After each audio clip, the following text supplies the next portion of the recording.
설레발 친다, 설레발 놓는다라는 이 말은 몹시 서두르고 부산스러운 그러한 상태를 표현하는 단어입니다. 어떤 면에서는 긍정적인 면보다는 조금은 정신사납게 만드는 그러한 상황들을 부산스럽다, 설레발친다 그렇게 말을 하지 않을까 싶습니다.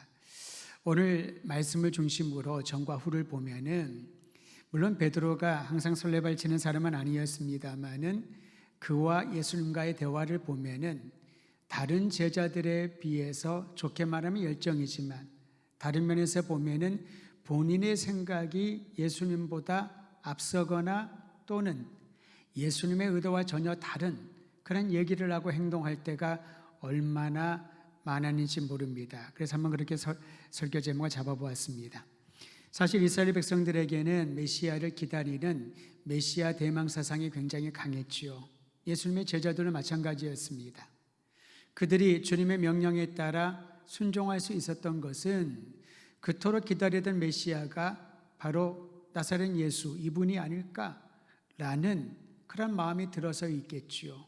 물론 성령의 감동이 있었습니다마는 여러분 어느 누구가 잘 모르는 사람이 나를 따라오라라고 했다고 해서 자기의 직업을 다 내려놓고 가족을 뒤로하고 따라갈 수 있는 사람이 몇이나 될까요?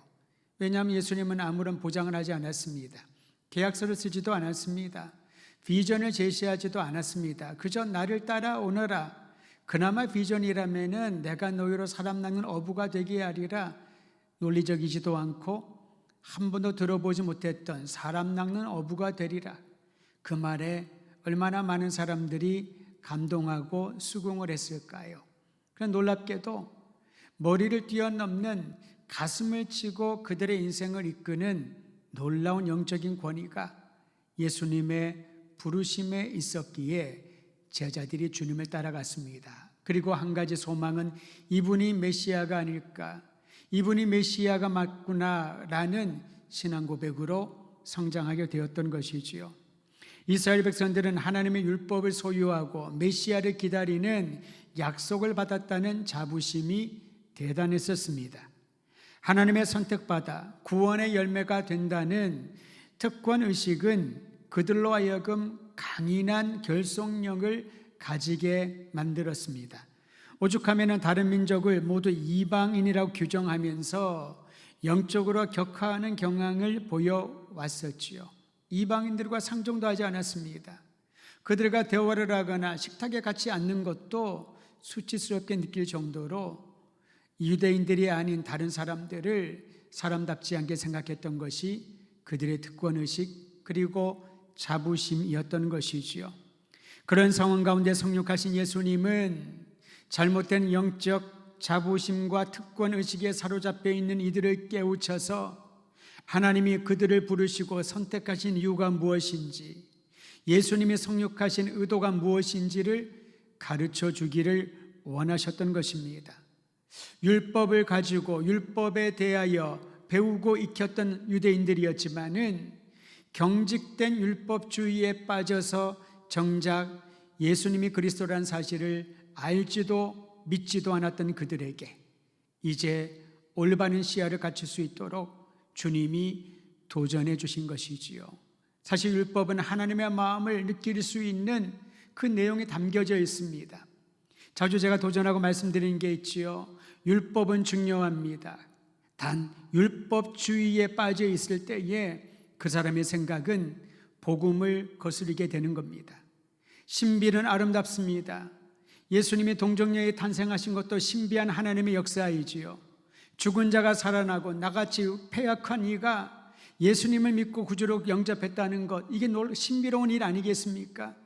그런데 신비주의에 빠지면은 이적과 기적이 없으면은 하나님의 역사가 아닌 것처럼 주관적인 경험에 치우쳐서 잘못된 극단으로 갈 수 있기 때문에 우리는 주의에 빠지는 것을 조심해야 되는 것이지요.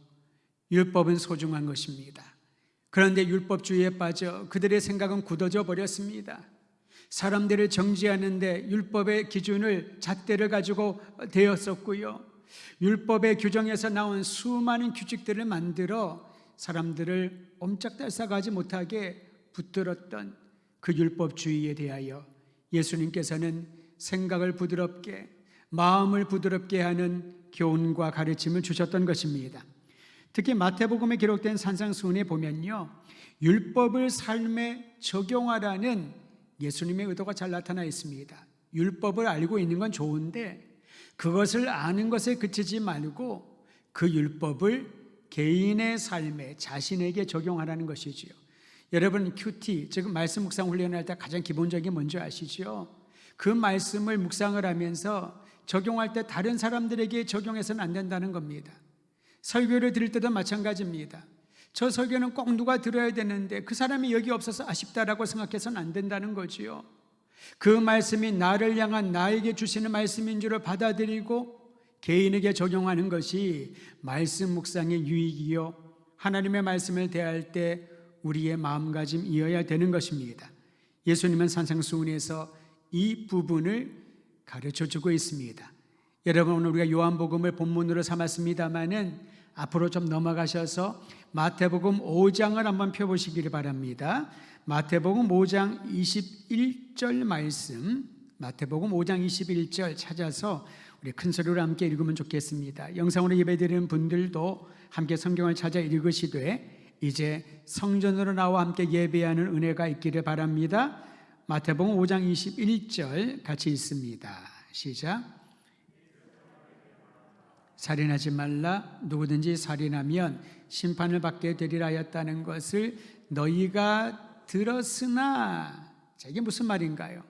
너희가 잘 알고 있다는 것입니다. 사람에게 살인하지 말아라, 십계명 중에 하나이지요. 누구든지 살인하면 심판을 받게 될 것이다 는 것을 너희가 들었으나, 잘 알고 있으나, 기억하고 있으나, 22절 그 다음에 중요합니다. 나는 너희에게 이르노니. 이것이 율법에 대한 주님의 가르침이었던 겁니다. 율법에 대한 태도였던 것이지요. 경직된 율법주의는 알고 듣는 것으로 그칩니다. 그리고 그것으로 다른 사람들을 정죄하고 비방하고 종교재판에 넘기는 것으로 그 기능을 다했다라고 생각을 하지요. 여러분이가 신앙생활을 하면서 자신도 모르게 누군가를 비방하는 생각이 떠오르고 말이 입 밖으로 던져진다면은 바로 그 순간 오늘 이 말씀을 다시 한번 기억하길 바랍니다. 그렇지, 저 사람을 내 기준에서 보면은, 일반 상식의 기준에서 보면은 잘못됐다고 말할 수 있으나, 그런데 주님은 그 사람에 대하여, 그 일에 대하여 무엇이라 말씀하실까? 그것이 바로 복음을 받아들인 사람의 자세일 것입니다. 나는 너에게 이르노니 형제에게 노하는 자마다 심판을 받게 되고, 형제에 대하여 나가라 하는 자는 공회에 잡혀가게 되고, 미련한 놈이라 하는 자는 지옥불에 들어가게 되리라. 여러분, 오늘 우리가 들어야 될 말씀은 율법의 내용에 멈추지 않고 그 율법을 통하여 하나님이 주시고자 하는 그 의도를 가르치는 우리 주 예수 그리스도의 음성에 귀를 기울여야 할 것입니다. 우리 마태복음 5장 27절도 함께 읽도록 하지요. 같이 읽습니다. 27절 시작. 또 간음하지 말라 하였다는 것을 너희가 들었으나, 잘 알고 있다는 거지요. 7계명이라는 것도 배웠고, 간음은 정말 나쁘고 하나님이 기뻐하지 않으시는 일을 너희가 알고 들었지만, 28절 나는 너희에게 이르노니, 그것이 중요합니다. 음욕을 품고 여자를 보는 자마다 마음에 이미 간음하였느니라. 여러분, 우리가 성경을 읽을 때 이라는 관점으로 보아야 할 것입니다. 그저 성경에 어떤 내용이 기록되어져 있나, 어떤 스토리들이 진행되고 있는가를 기억하고 아는 것은 그리 중요하지 않을 수 있다는 것입니다. 거기에 머물지 않고 예수님께서 그 말씀을 통하여 우리 가운데 무엇을 말씀하시는지를 들을 수 있는 영적인 시야가 열려야 되는 것이죠. 그래서 믿음은 들음에서 난다고 하였습니다. 자꾸 들어야 되는 것입니다. 말씀을 읽고 듣는 훈련을 해야 되는 겁니다. 여러분, 우리가 얼마나 성경을 자주 읽고 설교를 통하여서 몇몇 본문들은 익숙하게 들렸던 그런 설교 본문들이 있을 것입니다. 그런데 그것을 듣는 것으로 그저 그치지 않고 성경에서 말하는 듣는 것은 예수님의 마음, 주님의 뜻을 깨닫고 알아야 되는 것이지요. 우리 하나를 더 봅니다. 마태복음 5장 38절 같이 읽도록 하지요. 시작. 또 눈은 눈으로 이는 이로 갚으라 하였다는 것을 너희가 들었으나 율법의 규정에 의하면은 잘 알고 있는 내용이지 않니? 눈은 눈으로 이는 이로 갚아야 된다, 배상을 해야 된다는 것을 너희가 들었으나 나는 너희에게 이르노니. 예수님이 말씀하십니다. 악한 자를 대적하지 말아라. 다시 말하면 주님이 말씀하신 그것이 이 율법의 내용을 주신 하나님의 깊은 의도라는 것입니다. 나는 어느 누구와 음란한 짓을 행하지 아니하였다. 나는 누구와도 누구의 목숨을 빼앗지 않았다, 살인하지 않았다 라는 것으로 율법을 잘 지키고 하나님 앞에 거룩한 백성이라고 당당하게 서 있지 말라는 것입니다. 주님께서 이 율법의 규정을 통하여 주고자 하는 것은 이와 같다는 것을 가르쳐 주시지요. 한 절만 더 읽을까요? 마태복음 5장 43절입니다. 같이 읽지요. 시작. 또 내 이웃을 사랑하고 내 원수를 미워하라 했다는 것을 너희가 들었으나, 율법의 규정입니다. 이웃을 사랑하여라, 원수를 미워하여라.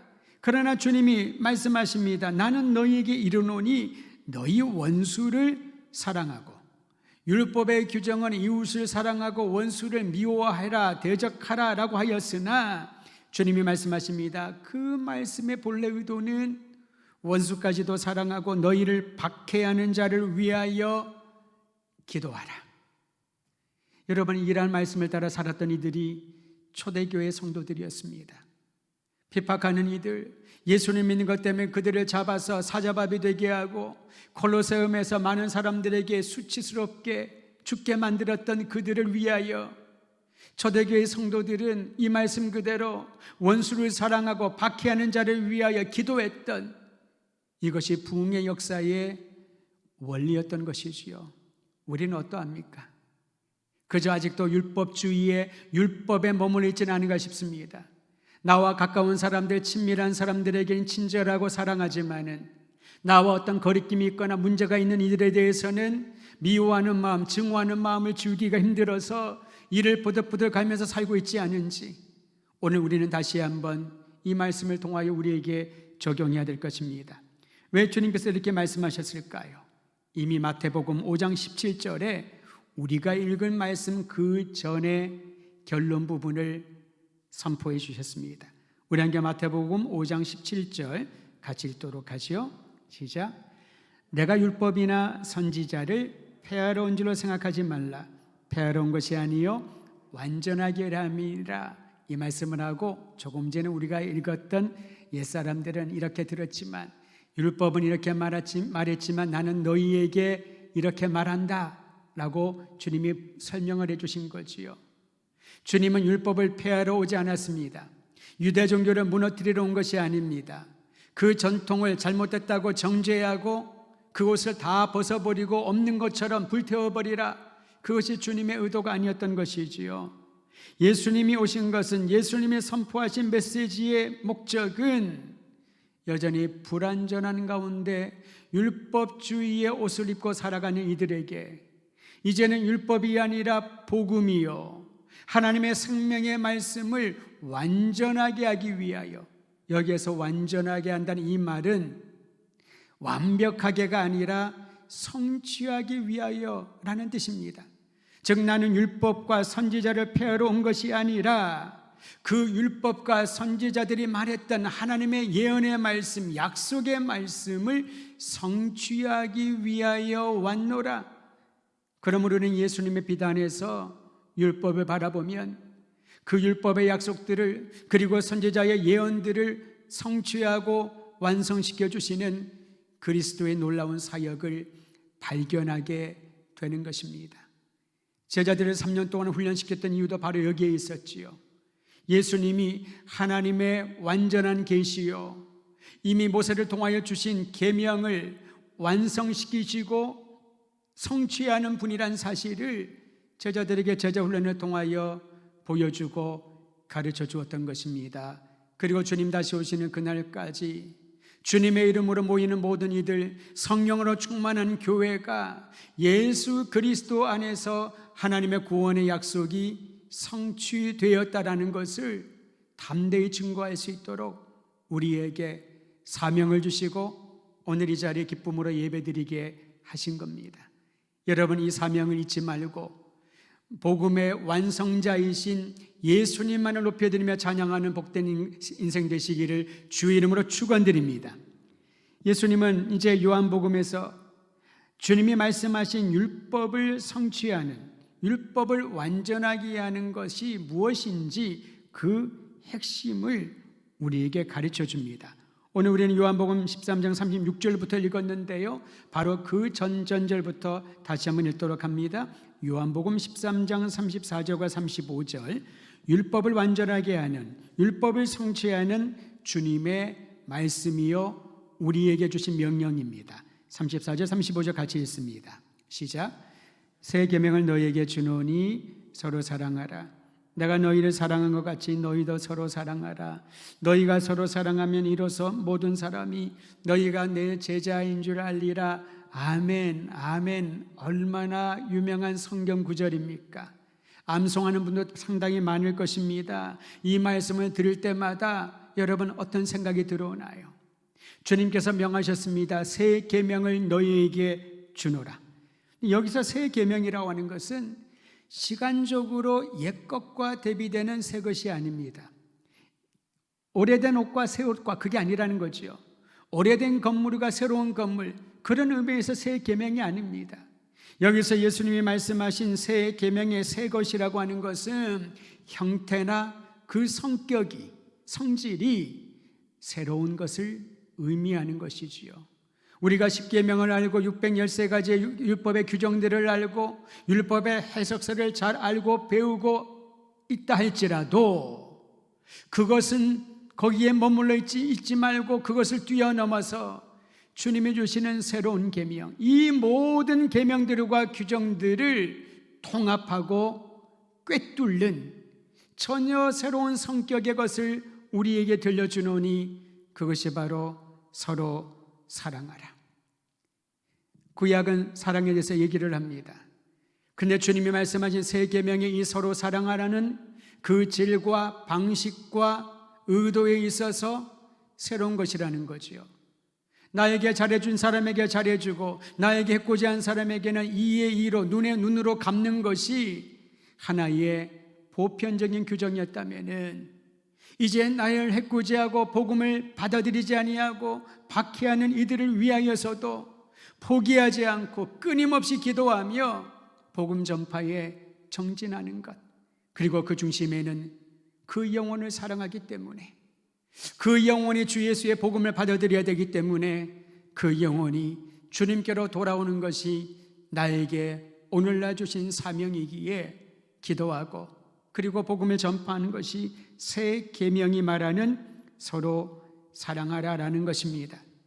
제자들은 이처럼 예수님이 말씀하신 서로 사랑하는 것이 율법의 완성이란 주님의 의도를 잘 파악하지 못했던 것 같습니다. 예수님의 12제자 중에 베드로도 그러했습니다. 베드로는 모든 일에 열심히 했던 사람이지요. 오죽하면 사람들이 그저 습관적으로 베드로를 수제자라고 말했을까요? 전에도 한번 말씀드린 기억이 납니다.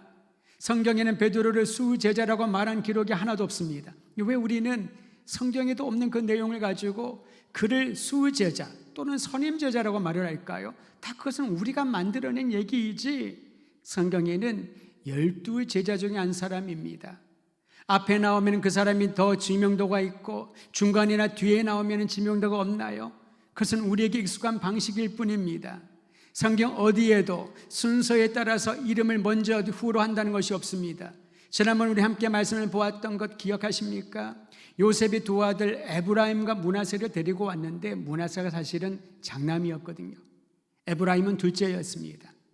아버지 야곱이 이제 세상을 떠날 즈음이 되자 이 아이들을 위하여 축복해달라고 아이들을 할아버지 앞으로 데리고 왔습니다.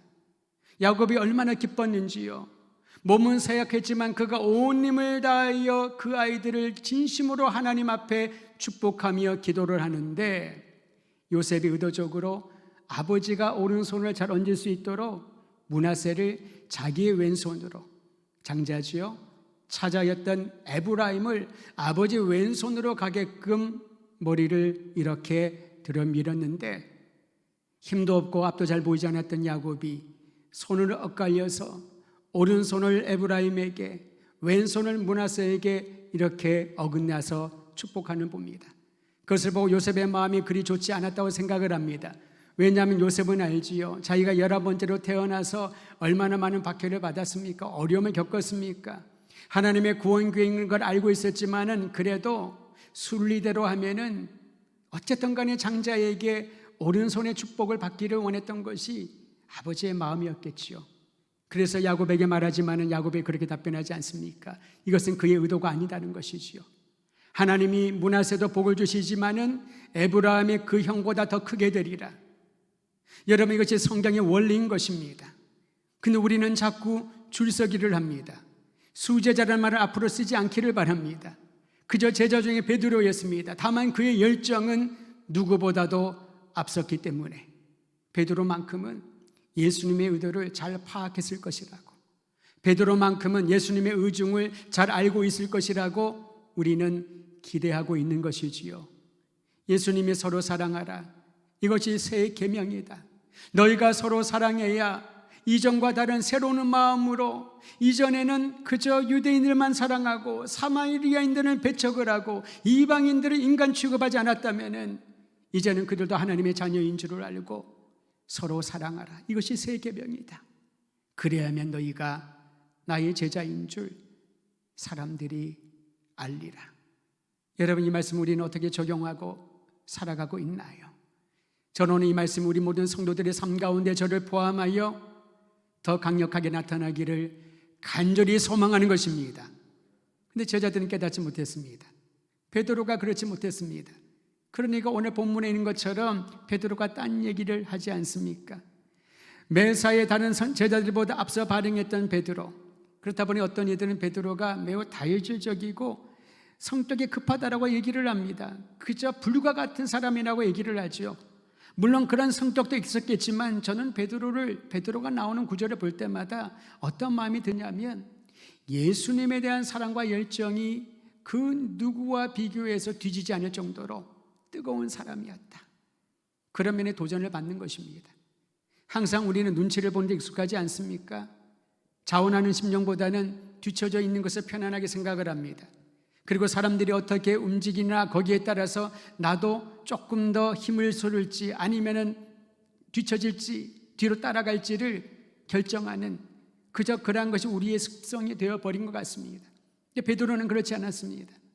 매사에 그는 앞장섰습니다. 예수님을 사랑했기 때문에, 주님에 대한 열정이 누구보다 뒤지지 않았기 때문에 그는 항상 모든 일의 질문에 있어서도 먼저 답을 했던 사람이었습니다. 오늘 베드로가 그런 얘기를 하지요. 36절 말씀을 한번 보십시오. 시몬 베드로가 이르되 주님의 새 계명을 듣고 난 직후입니다. 주님, 어디로 가시나이까? 예수께서 대답하시되 내가 가는 곳엔 네가 지금은 따라올 수 없으나 후에는 따라오리다. 이 말을 듣고 베드로가 조금 서운했나 봅니다. 그리고 이렇게 얘기하죠. 베드로가 이르되 주님, 내가 지금은 왜 어찌하여 따라갈 수 없나이까? 주를 위하여 내 목숨을 버리겠나이다. 결의에 찬 다짐을 하는 겁니다. 지금은 따라올 수 없지만 후에는 따라오리라. 주님의 그 의도를 베드로는 몰랐던 것이지요. 그러니까 그는 큰 소리로 주님 앞에 자신의 헌신을 보여주고자 했던 것입니다. 여러분, 우리는 이러한 모습들을 그려볼 수 있지 않습니까? 특히 군인들 사이에서 국가와 나라를 위하여서, 그리고 그들의 상급자에 대하여 보여주는 그 충성은 대단한 것입니다. 옆에서 보는 사람들이 보면 감동도 받고 어떻게 저렇게 충성을 다한다고 다짐할 수 있을까? 그 눈빛을 보면은 우리의 가슴이 숙연해지기도 합니다. 베드로가 바로 그러한 사람이었습니다. 왜냐하면 예수님을 따르기로 결정한 후에 베드로에게 있어서 예수님은 인생의 목적이었고 삶의 이유였던 것이지요. 여러분, 누군가가 어떤 일이 내 인생의 목적이요 삶의 이유라면은 베드로처럼 그렇게 하지 않겠습니까? 내가 당신을 위하여 목숨을 버리겠습니다. 내가 이 일을 위하여 목숨을 버리겠습니다. 그렇게 말하지 않을까요? 자기 목숨 귀하지 않은 사람은 어디에 있겠습니까? 자기의 인생을 소중하게 여기지 않는 사람은 아무도 없을 겁니다. 그러나 그만큼 자기의 목숨을 바쳐도 아깝지 않을 만큼 사랑하고 뜨거운 열정으로 불타올랐던 것이지요. 그가 베드로였습니다. 그런데 베드로가 몰랐던 것이 있습니다.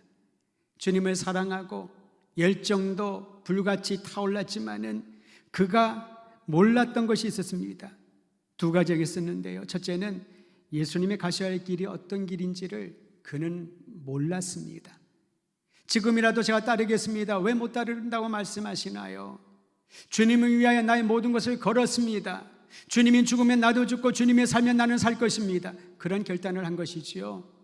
그런데 베드로는 정말 예수님이 무엇을 하실지, 어디로 가야 할지를 그는 몰랐던 것이지요.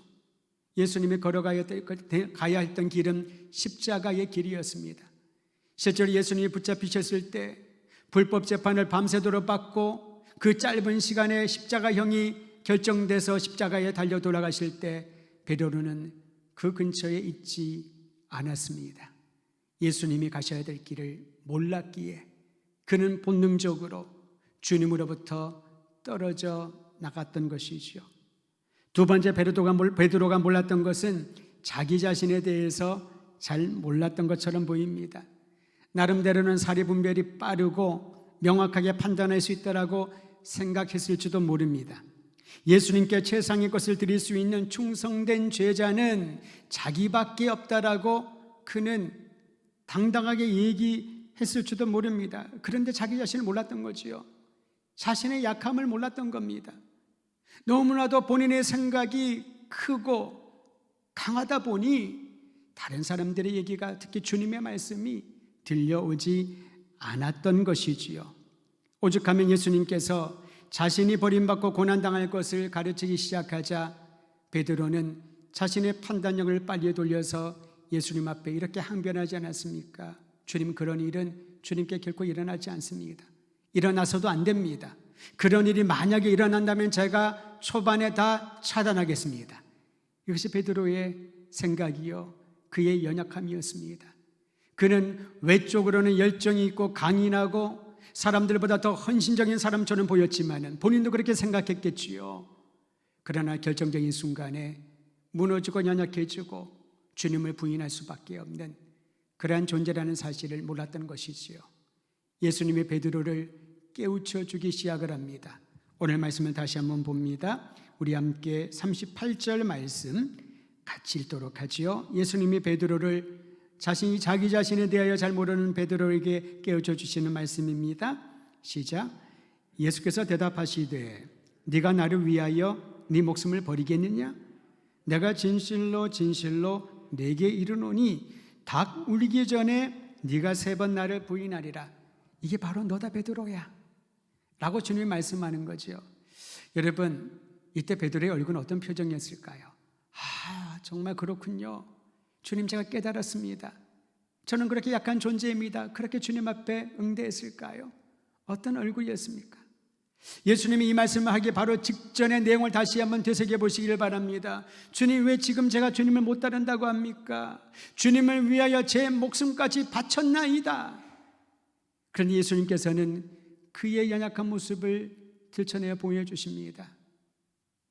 굉장히 마음이 서운하고 한편으로는 자기 자신의 충정을 알아주지 못하는 예수님에 대하여 회의감이 찾아왔을지도 모릅니다. 이게 인간의 본성이고 우리의 마음가짐 아니겠습니까? 열정은 아름답습니다. 누군가의 충성하는 결단은 아무나 할 수 있는 것이 아닙니다. 여러분, 주님을 섬기고 교회에 헌신 봉사하는 것은 사람이 시켜서 한다면은 1년, 2년은 할까요? 그 이상은 하지 못할 것입니다. 주님이 주시는 마음이 있어야, 하나님이 끌어당기시는 열정이 있어야 그 열정의 불은 꺼지지 않는 것이지요. 그런데 예수님께 제자라면은 주님의 말씀이 무엇인지를 들을 수 있는, 그리고 따를 수 있는 순종의 마음이 있어야 됩니다. 만일 예수님이 네가 닭 울기 전에 3번 나를 부인하리라 했을 때 베드로가 귀를 열고 주님이 자신에게 말씀하시고 주님이 가고자 하는 길이 어떤 길인지를 깨달았더라면은 어쩌면은 십자가에 함께 달리지 못했을지라도 주님이 붙잡혀 가시는 그 순간에 3번의 부인을 하지 않고 오히려 당당하게 내가 저분의 제자라고 말할 용기가 있지 않았을까요? 그런데 베드로는 자기를 너무나도 믿었던 것입니다. 자기를 믿었던 마음이 무너지자 인간의 연약한 본성이 등장하기 시작하는 거지요.